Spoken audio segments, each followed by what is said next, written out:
कैसे हैं आप सब। मेरी लास्ट वीडियो के बाद मुझसे मेरे बहुत सारे दोस्तों ने पूछा कि मुझे बुखार क्यों नहीं आता, एक सच्ची घटना है या यूं ही मैंने अपने आप अपने ख्यालों से बुनी है। मैंने उसमें कहा था अपने बच्चों के मदर की प्रॉमिस कि ये बिल्कुल झूठी घटना है।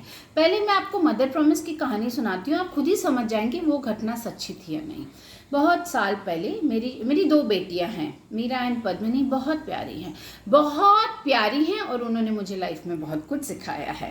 पहला लेसन मुझे मदर प्रॉमिस पे मेरे बच्चों ने सिखाया। बहुत साल पहले दोनों छोटी छोटी थी, छोटी ऑब्वियसली ज़्यादा छोटी थी, 3-4 साल की थी, और बड़ी उससे 4 साल बड़ी है, 7-8 ईयर्स की थी वो। तो मेरी बड़ी बेटी मीरा मेरे पास आई और मैंने उससे कहा फ्रिज में दूध तुमने गिराया?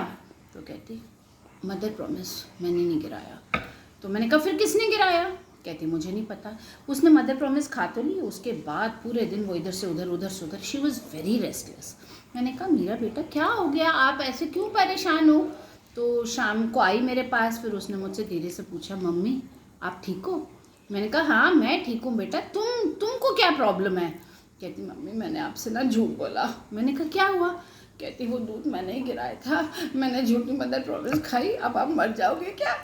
तो मेरी छोटी भागते हुए आई, कहती मीरा दीदी ये बताने की क्या ज़रूरत थी, मैं तो हर बार झूठी मदर प्रॉमिस कहती हूँ, मम्मी कोई मरती वरती नहीं है, आपने यूं ही जाके अपना भांडा खुद ही फोड़ लिया। तो जब ऐसी दो बेटियां हों तो आपको दुश्मनों की तो ज़रूरत ही नहीं है। दूसरी बार जब उन्होंने बहुत क्लियरली मुझे अपनी जगह दिखाई, उन्हीं दिनों की बात है, हम तीनों स्कूल जाते थे, मैं नर्सरी के बच्चों को पढ़ाती थी, पद्मिनी छोटी स्कूटी में सामने खड़ी होती थी, मीरा बड़ी पीछे बैठती थी, और बहुत लड़ती हैं और लड़ती रहेंगी। तो एक दिन हम वापस आ रहे थे स्कूटी में, वैसे नर्सरी के बच्चों ने कट कट करके मेरा दिमाग खा लिया था, मेरे पास बिल्कुल पेशेंस नहीं बचे थे, और ये पूरे रास्ता दोनों एक पीछे से और एक आगे से कॉन्स्टेंटली चिल्ला रहे थे। हम 3 फ्लोर्स थे हमारे घर में, ग्राउंड फ्लोर में कोई रहता था, हमारा मिडिल फ्लोर था और ऊपर का फ्लोर खाली था। तो हम घर पहुँचे, मैं बहुत चिढ़ चुकी थी और मैंने दरवाज़ा खोला, ये दोनों लगी हुई हैं लड़ने में, और मैं चुपचाप ऊपर वाले खाली वाले घर में चली गई, इन्हें पता ही नहीं चला।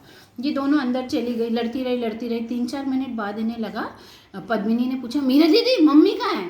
तो मीरा दीदी ने कहा आ जाएंगे, हम बहुत लड़ रहे थे ना, मम्मी गुस्सा हो गई है। तो दोनों थोड़ी देर और लड़ी, फिर भूख लगी थी, खाना पूरा रेडी होता था सुबह स्कूल जाने से पहले, तो उन्होंने माइक्रोवेव का दरवाज़ा खोला एंड मुझे थोड़ी देर बाद घर में शांति लगी और माइक्रोवेव की आवाज़ सुनाई दी। तो मैं समझ गई कि घर में खाना गर्म होके खाना खाया जा रहा है। मेरा दिल बहुत टूटा कि मेरे बच्चों को मेरी ज़रूरत ही नहीं, आधा घंटा हो गया, दोनों खाना खाने लगे। फिर थोड़ी बहुत धीरे धीरे नॉर्मल वाली आवाज़ आई, फिर भैं करके पद्मिनी की रोने की आवाज़ आई। मेरे को लगा चलो शुक्र है दे मिसिंग मी नाउ। पद्मिनी चिल्ला चिल्ला के रो रही थी और मीरा बोल रही थी क्या हुआ पद्मिनी क्या हुआ? मम्मी का। तो मीरा ने कहा मंजू आंटी के पास गई होंगी, वो गुस्सा है आ जाएंगी। पद्मिनी कहती मुझे पॉटी आई है, मेरी पॉटी कौन धोएगा? उस दिन मुझे पता चला कि मेरी औकात और मेरी नेसेसिटी ये है, उसकी पॉटी धोना। पर मैं समझ गई कि एटलीस्ट पॉटी धोने में तो मेरी इम्पोर्टेंस है, तो मैंने पॉटी ऐसे प्यार से धोती थी, मैं धोती रही और मैंने काफ़ी दिन धोई ताकि मेरी इम्पोर्टेंस उनकी लाइफ में बनी रहे। एक दिन स्कूल में डिस्कशन हुआ होगा, स्कूल में दूसरे बच्चे को पॉटी आई तो वो जाने लगी, तो पद्मिनी का धोएगा कौन? उसने कहा मैं अपनी पॉटी खुद धोती हूँ। पद्मिनी आई घर वापस, मम्मी आपने मुझे कुछ भी नहीं सिखाया। मैंने कहा अब क्या हो गया बेटा? कहती आप मेरे क्लास के सब बच्चे अपनी पॉटी खुद धोते हैं, आप मुझे कभी अपनी पॉटी नहीं धोने देते। और वो दिन जो मेरे इम्पोर्टेंस उनकी लाइफ से गई वो आज तक वापस नहीं आई।